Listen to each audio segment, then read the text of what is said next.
We all got secrets. For all of my straight and bi men listening and my gay and bi women listening, everybody who has sex with women and wants to do better, I've got a product for you.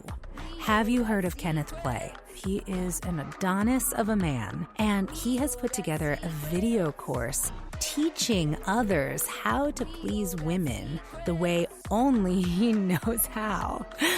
I have personally had the pleasure of spending an intimate evening with Kenneth. I don't think I've ever had a first-time sexual encounter with somebody that was just 100% pleasurable. There was never a moment of pain. There was never a moment of meh.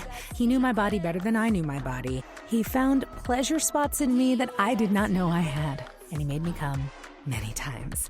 I have gifted his web course, Beyond Satisfied Pro, to lovers of mine, and in every case, they have become better lovers as a result. And now I would like to gift this to you with a 15% discount. Go to kennethplay.com/closeted. That link gets you 15% off Kenneth's Beyond Satisfied Pro course. This is just for my listeners. Trust me, no one regrets being great in bed, and this course will get you there. kennethplay.com/closeted. We all got secrets. We all got secrets. We all got secrets. We all got crazy glass and air so oven kept in hiding separate bleach and monitor oven kept. We all got secrets. Hello, PINECONES. Happy Wednesday to all of you. If you're watching this on video and you notice that I have a glow about me, it is because I have a new boo who is rocking my world right now, and it has made me think about how much of a difference it makes in your day-to-day life when you are getting really good sex on a consistent basis. It is just like night and day. It's like not getting enough good sleep versus being well rested. It's eating nothing but deep fried things versus eating lots of fresh fruit and vegetables. I love the feeling of being freshly fucked and satisfied, and I am enjoying it right now. And I hope all of you are too. I hope if you're not, that it comes for you soon.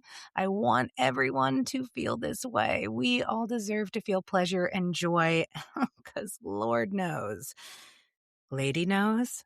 Oh, what's a gender neutral term for Lord? Geez, whatever. Doesn't matter. Point being, having good sex is good for your health and well-being. And God, it's been a while since I got it consistently. So, feeling good. All right, that all being said, I am bringing you a really fun, sex-forward conversation this week with the dynamic, witty, funny, bold, and irreverent hosts of the Shameless Sex podcast. Amy Baldwin and April Lampert are best friends. They have been running their podcast, Shameless Sex, for many, many, many years. They both have endless degrees and trainings and certifications in the worlds of sexology and how to have better sex. They host retreats. They have courses. They gave me some toy and lube recommendations that I am now using, and I am so happy. And we talked about our origin stories and our personal sex stories and the kinds of toys we enjoy most in bed, either with partners or solo. It was a really fun conversation. They released it to their podcast feed last week. There's a part 1 and a part 2. So part 1 came out on their feed last week. I am releasing to you part 1 today, and next week I'll bring you part 2. But their podcast, I mean, they have the best guests, the best, finest minds in the worlds of sex research. And I really, really recommend you go check them out. Shameless Sex, wherever you get your podcast. They also have a book called Shameless Sex that they wrote together. They're just a joy. It's just so joyful listening to them have their best friend banter and feel like I'm in the room with them. Like, I would hang with these ladies any old night of the week and be better for it. And I think you will be too. So here is your introduction to April and Amy of the Shameless Sex podcast. And when you finish listening or watching to this episode, go and get you to their feed and subscribe and follow them because they're tremendous. All right, here we go. All right, everyone, it is interview time. And this is an extra special episode interview because number one, her name is Samia Mounts, and that's her real name. And it's a full sentence. We just discovered that. Samia Mounts. It's got a subject and a verb. We're just waiting for an object. Is that your tagline? Maybe you need that in the middle name. Yeah. Samia does mount. Or Samia Mounts, just looking for an object. Samia Mounts. What? Yeah, one of those last names. I guess. Wait, so Samia does mount wouldn't be the verb then. Damn it. I need to go back to grammar school. I mean, Samia Mounts is the, what is it? The present? No, not progressive. It's just the present tense. It's the present tense. It's what's happening right now. Right now. Think Samia on some kind of literary podcast. I know. People would be judging us be like, through and through. Here's me, ma'am. So we're having a three-way all digitally right now with Samia, who also mounts. And she has her own podcast called ClosetEd. Like, am I saying that right? ClosetEd. But you can call it ClosetEd. That works too. It's a play on words. ClosetEd. There we go. Like closet education, but also closeted. Yeah. Again, we're talking to the literary world out there. You're welcome. Yeah. I mean, we have so many of those listeners. I'm a bibliophile. Let's go. Grammar. Perfect. Yeah, bring it. Yeah. Well read. Samia will mount you. I you. every day. Okay, everyone. I get my sign of the day. I know how to do coins. It means like, give me money. Give me money. All right. Anyways, so this episode is going on both of our shows. So if you're listening on Samia's show, hey, everyone, we're from Shameless Sex. And if you're listening to Shameless Sex, hey, everyone, this is Samia. She's awesome. And we are going to spend most of the day, the hour, talking about sex toys. Valentine's Day is right around the corner. And sex toys do not just apply to Valentine's Day, everyone. And they're also going to talk about sex stories and tell some of our own sex stories. So before we do that, let's all share about how we got into the field of sexuality. And Samia, can you start? Oh, yes. Oh, people's origin stories are my favorite. So I'm so excited to hear yours, even though I've been like sort of binge listening to your podcast for a while. And my listeners, go listen to Shameless Sex. It's so great. These two are so funny and so smart, and they have the best guests. But like you. Thank you. Yes, you've got great taste. Yes, we do. My origin story, I don't have a degree in sexology or sex studies, or I don't even have a degree. I dropped out of musical theater conservatory 3 times. But basically, years and years and years ago, I had my mind blown wide open by the fact that I discovered I could be in love with more than one person at once, and also that I was tremendously horny and my sex drive was outstripping all of the boyfriends and girlfriends that I attempted to have monogamous relationships with.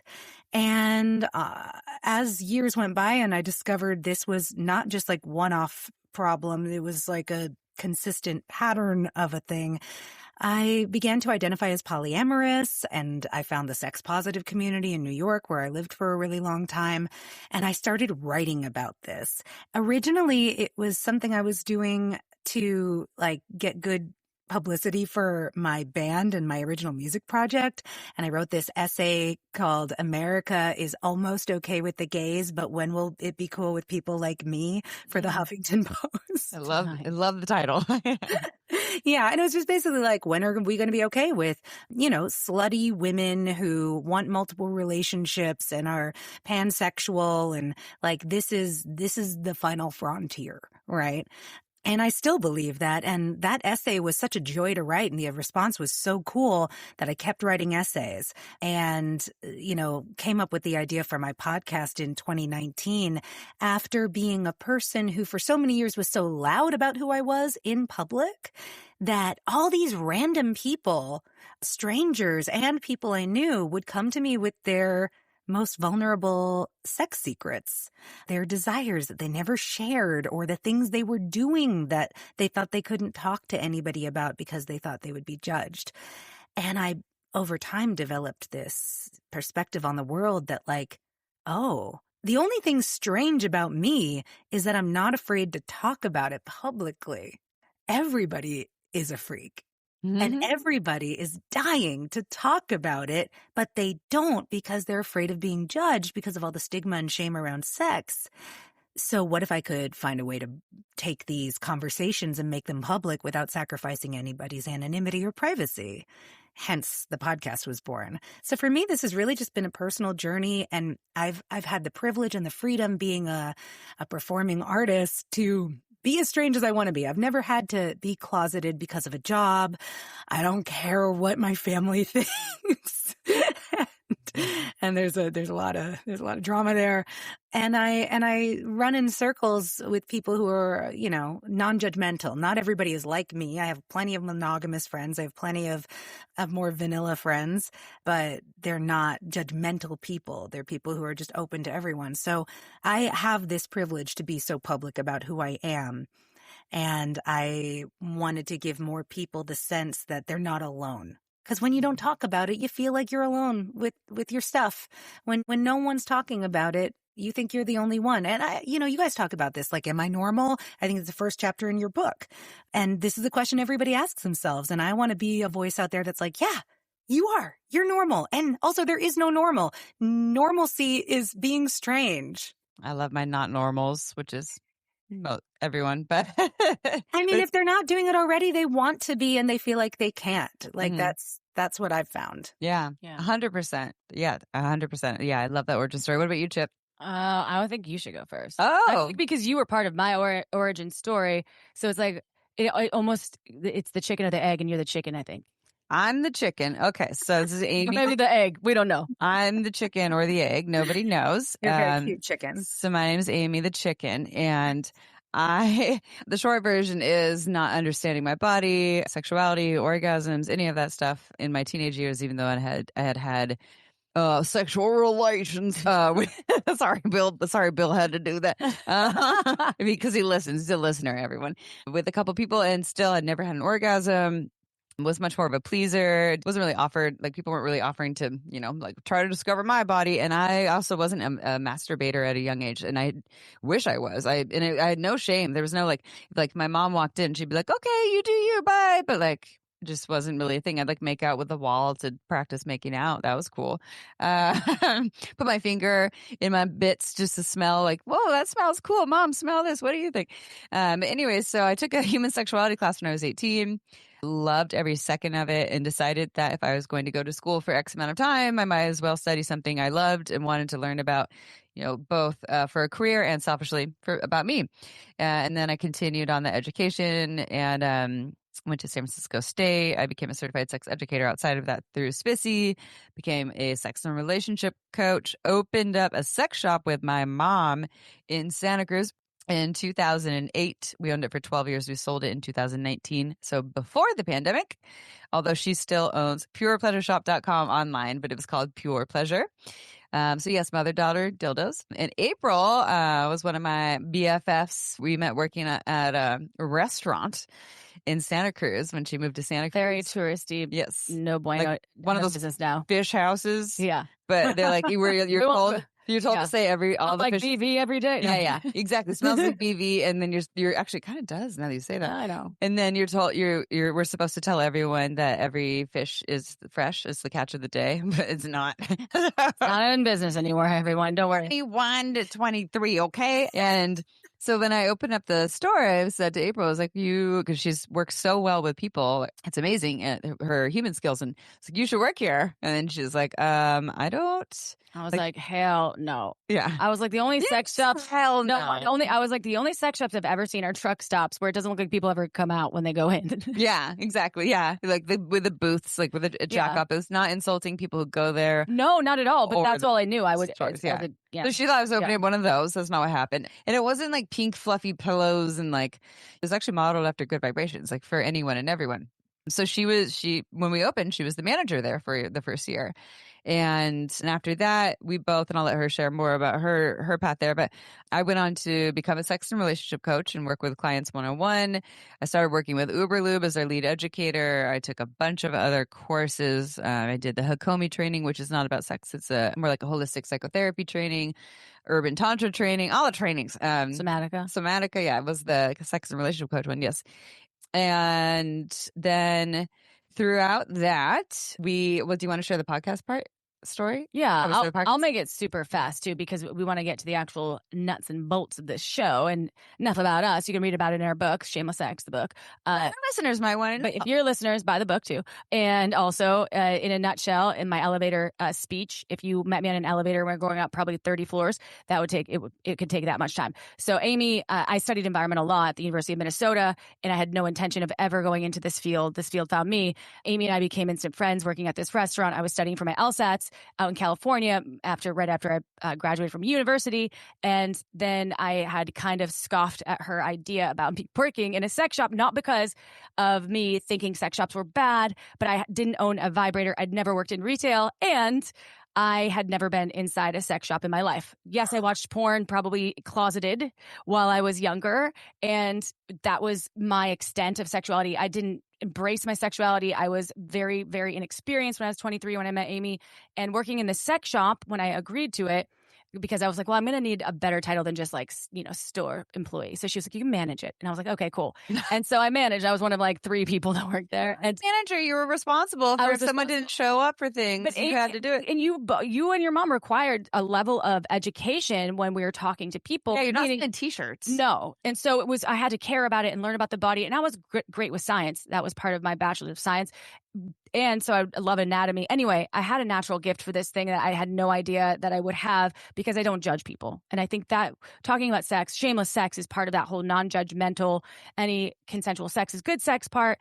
And I became not really immersed in it yet, but then I got a job at this really great, they offered me a job when Amy took me to a trade show with her to help her do some buying as a store owner. I went and met folks that were manufacturers, sex toy manufacturers. And I realized at that point that my boss business bitch side, I was like, I want to be a boss bitch, was coming out. And so I got offered a sales job and then worked my way up to director of sales. And it was a global 40 million euro a year company.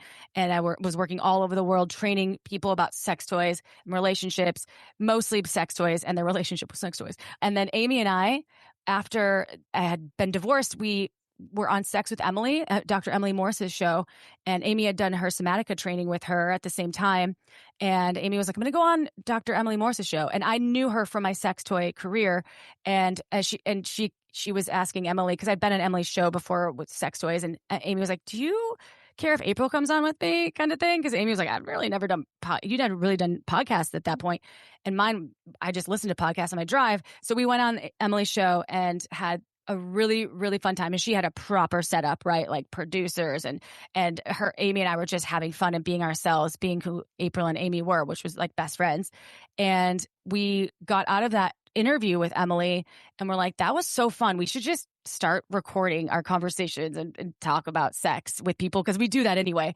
And then Shameless Sex was born, and it was very much a passion project. It was not anything that her and I thought would turn into anything, but we had so much fun doing it. And then we brought in guests to interview. And at first it was people that, they didn't really have a ton of credentials or accreditation, but it slowly became bigger and bigger and bigger. And then after 5 episodes, we were like, holy shit, we have 20,000 downloads already, right? It was something insane. And then I don't remember if it was actually 20,000, but it was very much impressive.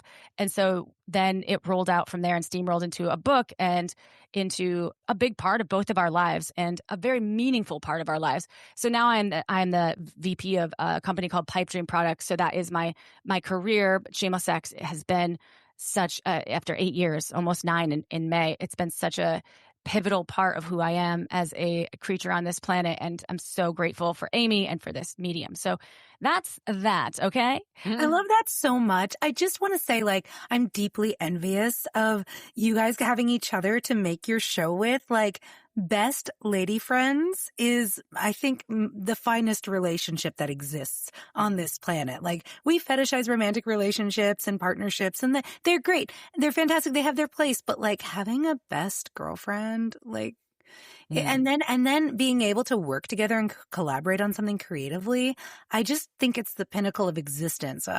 This is why I love your show, because it's the relationship that you guys have, the love and the humor and the banter is so fun as a listener to get to, peek in on. It's wonderful. We're both very different. So I think we both bring such different not only ideas, but we're very the same a lot of times as well. But we bring different perspectives to each guest we interview, and also to how we approach life. And we both learn from each other all the time. And we learn from our guests all the time. And that's something that I feel selfish about. But I'm like, I get to learn every week about something that is it's university, it's Shameless Sex University a lot of times, and not just for our listeners. Now we have millions of downloads and listeners, and Amy and I, we've been through a lot as podcast hosts together, and then also in our not in our friendship as much, but podcast hosts. Like we've had and authors, like writing a book together. That if you're ever in some sort of relationship is a test of time, and a test for your partners too. Yes. And your partners outside of your own. They're like, my partner's like, you more into April than me now. I know. Like, what's going on? yeah. Well, that and my computer. Oh yeah. Basically something. Actually, maybe if my computer had a hole or a dick, it would have stuck my. Who do I spend the most time with? Computer. Yeah. So anyway, we should go. So thank you for that. Those beautiful words and your support of what we're doing. And I'm very excited to have this interview with you and learn more about not only sex toys, but your work, because I think it's really important, and you're a really cool human, and it's an honor to meet you. And thank you for your listeners for tuning in. So let's dive into this aspect of this show, because it's almost Valentine's Day 2026. We talk about sex toys often on our show because I do consider myself, and I'm a certified sex educator, but this expert of sex toys because of how long, since 2008, and how many toys I've helped develop and name. But I want to hear you because you also are an expert. So let's talk about one of my favorite topics, and Amy's, I know it's one of hers as well, sex toys.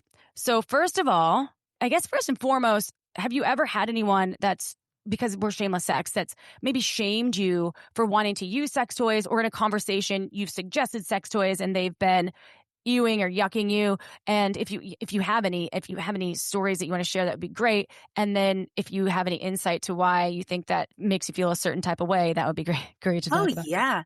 I had a boyfriend who did not like my vibrator, was jealous of my Hitachi magic wand, felt that his words were, "Why do you need that when you have me?" Yes, that's the common one. Mm-hmm. Yeah. And there was so much wrong with that relationship. Like, his jealousy knew no bounds. It was the last monogamous relationship I had, actually, before being like, fuck monogamy, I don't do that anymore. Mm. And it was a pretty bad experience overall. But like, that was really telling, like, that a machine designed to give me pleasure is going to make you feel threatened, guy. Like, come on. Get on board. You can wield it too. Mm-hmm. So yeah, I definitely have had at least that one boyfriend who shamed me for it. And I've had some trepidation trying to bring up the idea of using toys in bed with male partners specifically, possibly as a result of that, but also just in the social atmosphere. There is a lot of commentary about, sex toys, meaning that your guy isn't enough for you. And then in the lesbian world, it's like, no, why would you have sex without toys? Like, what are you talking about? You're like, well, this is a problem for men? This is stupid. Yeah. Fun. Yeah. It's a real testament to like the fragility of the male ego in a patriarchy, I think. Mm-hmm. Totally. And one of the ways that our systems and the way we've done things in humanity have harmed men. So yeah, but I've been devoted to my Hitachi magic wand for so fucking long. Actually, I have a really funny origin story for myself with sex toys. When I started masturbating when I was like 12, I was an early bloomer and was curious about my body from the beginning, also carried deep shame about that. So it was a big secret. So, I wasn't going to go like try to find an actual sex toy, but I was reading on the internet, which was new at the time, that, vibrators were a thing. And so I started looking around my house for things that vibrated. And what did you find, Samia? This is so embarrassing. Vacuum? I'm going to a vacuum initially, but I'm wondering what. Oh my God. This is so embarrassing. My mother had an electric toothbrush. Oh, I was just talking about this the other day. Uh-huh. Were you? Yeah, okay, people use electric toothbrushes to masturbate. But your mom's. If you took the head of the tooth, like the part that goes in your mouth, you took that off, this toothbrush had like a little metal piece on the inside that would vibrate when you turned it on. So I discovered that I could use that to masturbate. I mean, that's just like that's brilliant. That's just It still has that metal Why? part, and I use mine every day. April's gonna try it tonight. No, I will not. Yeah. I can't associate the two. But I'm thinking about So it's was the there internal pain? piece? Yeah, Yeah. because it's not that long. It was very, very small, and I would do Yeah. it above the clothes because I wasn't trying to Oh. be super disgusting. And you had to be really careful because it was this tiny little thing, but it worked. It got me. Every time your mom came out brushing her teeth, you're probably like, I don't know. I don't have any memory of feeling anything other than this just can never come out. Like I didn't It feel, did I now, didn't though. really, I know it's out now. I didn't really feel bad about it. It worked. And I had been searching and searching. I also experimented with things like cucumbers. Like I read an article when I was 13 or 14 where this woman was making a joke about looking for a date in the produce aisle. And I thought that was genius. And I was like, oh, I can go to a store and buy a cucumber. So my cucumber goodness. dildos, naked electric toothbrush vibrators. That's where I started. Yeah, it's a good start. April got started with a teddy bear. I know this because she told me in the audience, and I can say that. Like Yeah. what do you mean? Like how would you hump it? Like how Oh, yeah. would you? yeah. And pillows never really cut it for whatever. And it was like the reason. teddy bear's nose, right? Yeah, it was the teddy bear's nose, but it wasn't that hard of a nose. Barry, that was her name. She had a dress, flannel Lady dress. Berry. Lady Barry, 5 years old. That's when it started. I have no idea how, but 5 years old. That's amazing. I love that. And I somehow knew that it shouldn't ever be out in the open ever. So I never masturbated anywhere other than my room and closet, and always felt guilty after masturbating. Because I remember the orgasm happening. I would orgasm and I never knew what that was, but at 5 and 6. Wow. And it was really interesting to me that I didn't know what it was, but it felt really good. But then I'd feel guilty afterward. I had no idea why the guilt would come. I bet Never you try to hump anything anything- else, but I just the bear. You and my dog Archie have a lot in common. He's Yeah. a bear, that he feels that Sounds way. about right. I bet you if you interviewed your parents and got them to tell you real answers, they would tell you there was an incident when you were 2 or 3, too young to remember, where you were doing something similar and they screamed and yelled for you to stop, and that stuck with you, but you don't remember it. I bet you anything. The no-no. Turned My it, mom yeah. called me the no-no, if anything with the genitals were the no-no. You don't talk, you don't really talk about it. So I talk about that in the book because our origin story, but I've asked her because she read the book and she was She's like, mortified to know about Barry. And also she felt some kind of way about how she was presented in the book, about how she presented sexuality and my genitalia to me, because it was always don't talk about it, don't touch it. She was offended. She was mad. She was mad at me. She had a whole process with me. That happens when you write a book, though. Well, More yeah. common. It was in the beginning, and I was like, "Did you read the rest of it, Mom?" And She was gave up. She was pissed at me, and I had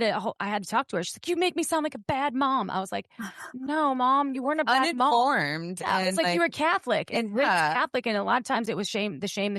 So yeah. enough about that, though. I'm interested to hear with sex toys. So that was your first sex toy. Do you go back to the oscillation? Because that's an oscillator, right? The electronic toothbrush. Do you go that direction now when you look at sex toys or use sex toys? Or is it you like Magic Wand, which is deep and rumbly? So I that's like your the thing. magic wand. That's Okay. been my thing for many, probably 20 years now, maybe over 20 years. I started out with the one that plugged into the wall.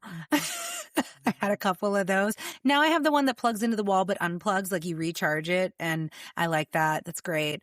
But yeah, the giant baby arm magic wand is my little mini baseball bat. go-to. Yeah, mini baseball bat is my go-to. I love it. It's nothing's more reliable or relaxing for me, and I've tried a lot. I have several drawers full of sex toys.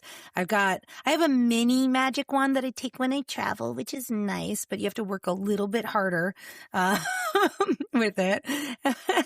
I have a few of those clit suckers. I have the ones that actually suction, the womanizer, satisfier brands. Yeah. Mhm. Yeah, I actually returned one, the one that went viral on TikTok, the lemon. Oh, yeah, the lemon and the rose. The rose was all the deal, all the rage. Right. So I got the lemon and I tried it and I was like, this isn't life-changing. This is just like the hot pink clit sucker that I got from Lilo. And I know that for some women that is a sensation that is unbelievable because there's so many great reviews. So I'm not knocking it. I'm just saying for my clit is underwhelmed. My Yeah. I'll give it a 5 out of 10. Yeah. There's something about the Hitachi where the surface area of the head of it is big enough that it gives my whole vulva feels like she's getting in on the action. And with a partner, I like to, if I have a partner that I feel comfortable enough to bust out the baseball bat, I like to press it like right above my pubic hair, like pressing into the G-spot from outside while they're inside me. And then I'm getting like, it's very exciting. And it's exciting for them too, because they feel the vibrations. Yeah, it's like, everyone wins. Oh, you have a vibrating pussy. I'm like, yes, I do. Yeah. In so many ways. It's wonderful. So my go-to for years has been the Hitachi. I do get a little embarrassed if I'm with like a casual partner, and it's no longer Hitachi, by the way, abandoned Magic Wand. Now it's Magic Wand. Hitachi has nothing to do with Magic Wand anymore. They want the world to know that. They want the world to know that because like, we are dishwashers. So it's no longer Hitachi Magic Wand, everyone. It's Magic Wand. They bought all of the things. They always have had it. And talk about shame. Yeah. Well, thank you for that. I didn't know that. That's a newsflash. Just making sure you know, because Magic Wand's one of our deep and loyal recommendations for products. And it's Hitachi's loss. I mean, Hitachi lost a lot of things one of the best vibrators in the world. Hitachi. For like over 30 years. I think, did it come out in the 80s? 70s. I thought it came out in the 70s. And you want to abandon ship on that? Okay. Well, I mean, I remember the many years that it wasn't a vibrator. Yeah. It's like the picture of the massager. It was a massager. It's for with your the lady nuts. with the unitard. Your knots and your shoulders. Yeah. It works for that too, though. I still use it for that. It does. Do you have other sex toy favorites, or do you own other sex toys? Do you use other sex toys? Any other tops or? Okay, or so like lubes? You know what? I've been wanting to try Sliquid because you guys talk about it so much. Yeah, we love Sliquid. I haven't found a lube that I like super, super love in a long time. The one I normally get is Pure. They're pretty Pure. good. Yeah, PJ, you are. If you want water-based, Wicked makes a Wicked water-based too. The brand, the brand Wicked, not the movie. Which I still haven't seen. Which is blasphemy for a musical theater girly that I have not seen Wicked. But I like. Okay. I'm partial to butt plugs that have the little jewel on the outside because I think it looks so cute coming out of your butt crack. The bling bling, butt bling. I love butt bling too. Yes, I actually just had one in my ass a couple days ago, and it was great. Yeah. What about the tail? What about the tail ones? Those to me are funny. I never tried the tail one, but I feel like with the right partner in the right role-playing scenario, that could be quite enjoyable. Like, I'm a magical fox and you're trying to catch me. Yeah. You're like, here I go, bippity bop. Or like they have bunny tail ones, pigtails, horse tails. Unicorn tails? Unicorn tails. Unicorn tails is, I would need that one. I obviously am a unicorn. Wait, have you tried Uber Lube yet? The lubricant? No. I'm sending you some. Really? Oh my gosh. It's like our ride or die favorite for even before this podcast started. And I recommend doing a no eyes, you can't see blind like Pepsi challenge with it with your other lube, silicone lubricants because you'll be mind blown, I think. Yeah, put them all next to each other, not talking schmack about the other brands, but it's silicone based and it's very clean ingredients, only 4 ingredients, but it lasts a long time, never gets sticky, has no flavor, no scent, no weird ingredients that are going to likely not cause reactions for you. Like it's just, and I'm a sensitive person too, but it's just, in my opinion, like one of the best. It's just So after this we'll get your address. I have sensitive skin, and I have found that there's some lubes that even though they're making everything slippery, I'm still getting irritated. Yeah. And so, I definitely need to try that. You're going to be sold on this. Yeah. Okay, we got you. What about you, Chip? Current favorites? I already know that you two are basically kind of very similar people. Oh, are you talking about with toys? Yeah. Well, okay. So Valentine's Day is around the corner, and I want to make sure that I address other folks out there that aren't vulva owners like myself. But let's do yours. I want to know yours. Well, Magic Wand has been my favorite since I was at Pure Pleasure, and I had the plug-in one. I still have it. It's like my little, my partner calls it the nemesis. Now he moved into, but we have some on each side. So he has 2 different options because I always lose juice in one of them because we use them so often. Cali King too, They've right? got the waterproof one. Yeah, we have a Cali King, and it's always there. And then we've got the mini ones, the micro ones I don't use as much. And maybe if I travel, but that's been my go-to, I'd say, since 2008, since I had my first one. Now, that being said, if you want internal pleasure or you want to use something in part, sometimes the baseball bat, it can be a little much during partner play. Like when I'm with my partner, moving around, or I want cock rings, or I want something where if I'm having anal stim, I can still have something on my clitoris or inside my vagina while I'm being penetrated from behind. So, or if you want something anally. So one thing that I want to recommend that is new, because Pipe Dream, we've got like 20 different brands under the Pipe Dream, but they've been around under the Pipe Dream like main logo, and we've been around since the 70s. And I'm learning about the toys and I'm trying all the toys, but there's this. So since it's Valentine's Day, I'm going to recommend this. And Amy was like, "There's so many toys. Are you sure you know what you want to recommend?" And I'm like, I have at least two that I think for couples would be good. One's like Panty Vibes are great, but there's one that's this G-spot butterfly strap on. So it comes with this cute, it's from Fantasy for Her collection, and it has like this vibrating nub on it with a remote. So your partner, instead of just having an external clitoris one, if you want something internal, you could put it inside in your underwear. It fits, it slips inside, and then it's not too big. You could also use it anally, I believe. I mean, I don't know how big some people like their anal toy, but it's small enough, the nub, and then your partner can, they can press the buttons, or you can do it yourself. And I think for something new and added, it would be really cool to experience that. And it also looks pretty and cute. So it's called the G-Spot Butterfly Strap-On.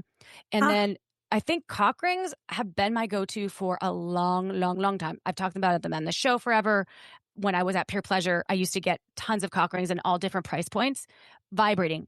So because I don't have a penis, putting them on a dildo or putting them on my partner's cock and balls while I'm getting penetrated or riding, I can feel the vibration inside of me, and a lot of them on your clit. So getting a vibrating cock ring, I think, is smart. There's a ton of them on purepleasureshop.com, vibrating cock rings.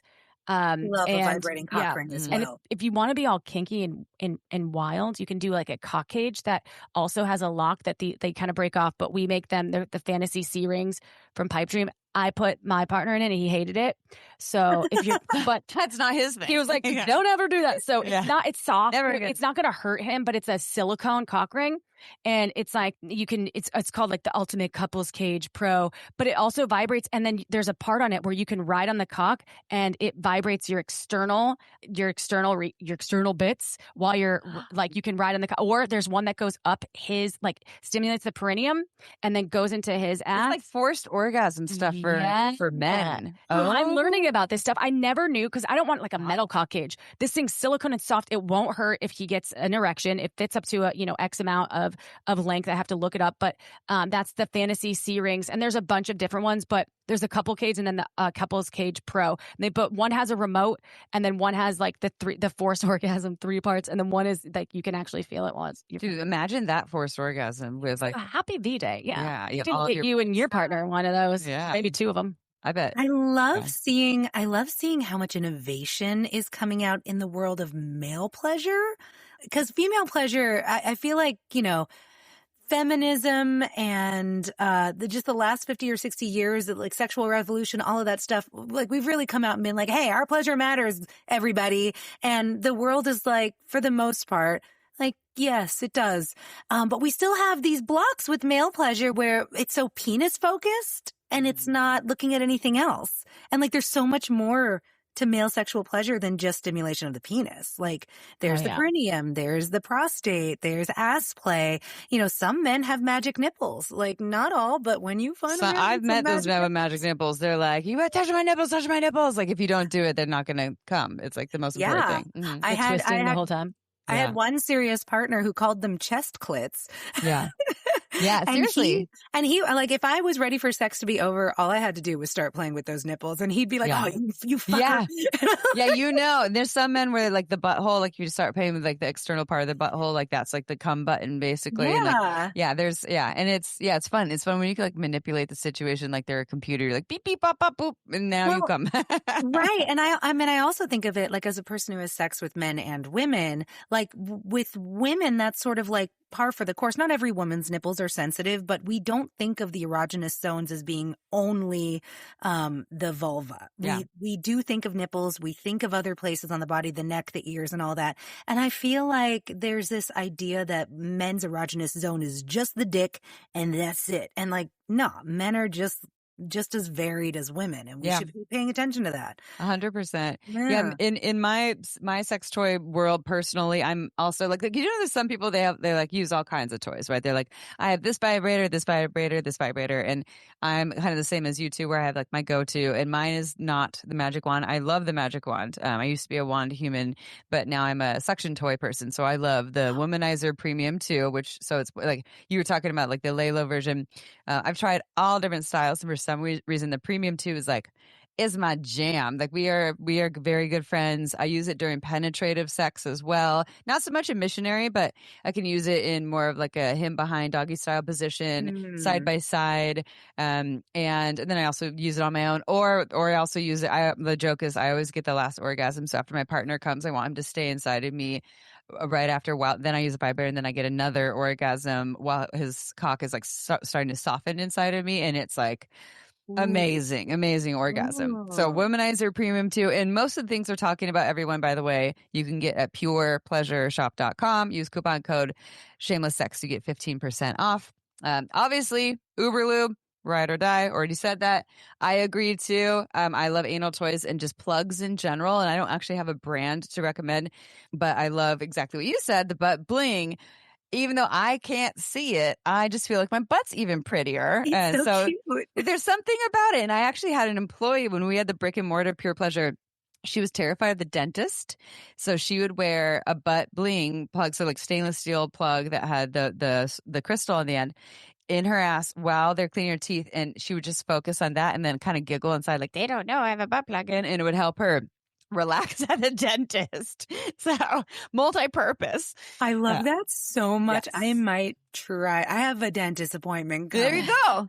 Try it. Just don't wear it through. And when you're going through TSA at the airport, when you have to go through the ones where they're actually x-raying, they will see that in you, and they'll think that you're just stashing drugs in nature's pocket, as April calls it. I found out on the Search Engine podcast recently that if you prison have pocket. Prison pocket. if you have so something happens to me at the TSA when I go through the thing that goes around you and you have to put your hands up, where it will say that I'm hiding something in my crotch. Oh. And I found out it's because if you have a sweaty crotch, it will throw off those sensors. Oh my God. I want to do that just No for idea. funsies. Like put a bunch of Uberlube in there and just see what happens. Yeah, I'm kind of a juicy girl, and I often have a sweaty crotch at the airport because I'm running because I'm late. And this is why. This is what's happening. Oh my God, that's so... That's so awesome. great. I had no idea. Yeah. Okay. So I'm going to, just test out this here sweaty crotch thing. We all got secrets. We all got secrets. And that was part 1 of my conversation with April and Amy of the Shameless Sex podcast. As you heard, very fun, very bold, very irreverent, very sexy, very sassy. I love them. I will be bringing you part 2 of that conversation next week. And like I said, go follow them. Their podcast, Shameless Sex, is available wherever you get your podcasts. If you check the show description, I've put links to their book, their socials, everywhere where you can read, listen, watch, and follow them. So go do that. If you haven't already, please subscribe to this show, ClosetEd. And reminder that this is between seasons bonus content. I am working on season 2 right now. It's going to take me a minute because I'm basically doing the work of a team of 4 by myself. So hang in there with me. Tell your friends if you are enjoying this show, share it with them. Follow me on Instagram at samia.mounts and follow the show at Closeted with Samia. I'm on the fence right now about whether I'm going to keep the TikTok going, considering the new terms and conditions they've introduced. I'm really not a fan of that. I was never a fan of TikTok, so I might be getting off of TikTok. So let's focus our energy on the Instagram. Come and engage with me. If you have a mini confession that you would like to appear on an upcoming episode of the show, please record it in a voice memo and email it to me at closetedpodcast@gmail.com. And if you think you'd be a good guest for season 2, definitely send me an email. I have been getting some juicy introductory emails from people who are going to be appearing on season 2. And I'm so excited to share them with you. Okay. So season 2 is going to be amazing. Please get in touch with me if you think you'd be a good guest. Thank you again for tuning in to this Between Seasons bonus content. I'll see you next week, Pinecones. Stay sassy. We all got secrets. Hear that? That's what's called green noise. I'd never even heard of green noise before I discovered the BetterSleep app. Now I can't imagine my life without it. As a long-suffering insomniac and a person with ADHD, hello racing thoughts, BetterSleep has changed my life. Green noise is proven to soothe the mind, improving both relaxation and focus. So whether I need to fall asleep fast or settle in for some focused work, the BetterSleep app has my back, and I'm not alone. BetterSleep has over 65 million downloads. It's been featured in the New York Times, Forbes, and Today, and is an Apple App Store editor's choice. And green noise is just the beginning. The app has dozens of relaxing sounds you can mix together in different combinations depending on your needs. Here's the best part. You can try it for free for 30 whole days with the link bettersleep.com/closeted. That's right. You can get a whole month of great sleep for free. For real, this app is the only reason I'm functioning right now. I used to be so tired. Go try it. bettersleep.com/closeted.